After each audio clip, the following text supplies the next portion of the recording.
Професорката Арлинда Кадри-Шахиновиќ и адвокатката Сузана Јошевска-Анастасовска се избрани за нови членови на Судскиот совет од страна на Собранието.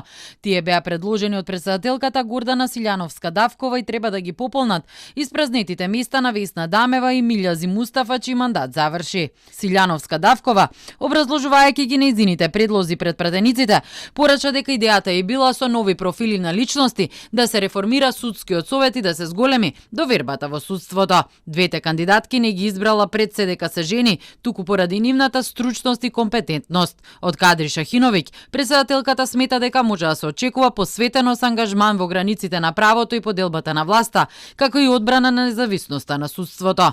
Верувам дека она што самата го тврди, спремноста за одговорно, совесно и непристрасно извршување на функцијата на Судскиот совет, дека ќе ја реализира.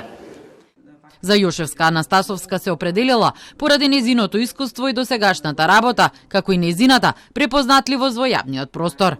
Ако сакаме да го реформираме судството, мораме да почнеме од органот кој што оценува, мери, евалуира и одлучува судии.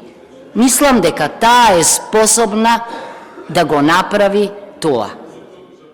Дилеми за предложените имиња и искреност на целиот процес има од пратеничката група на ДУИ, бидејќи действувањата на Силјановска-Давкова биле во линија со политиката на ВМРО ДПМН, која пак предлагала интерпелација на членови на Судски совет со цел тие да бидат тргнати и заменети со послушници.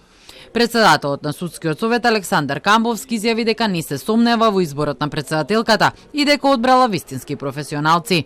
Претседателката е пред се правник, професор и не се сомневам во незиниот избор и верувам дека одбрала вистински професионалци кои што ќе придонесат во работата на Судскиот совет, секако доколку ја добијат довербата од Собранието.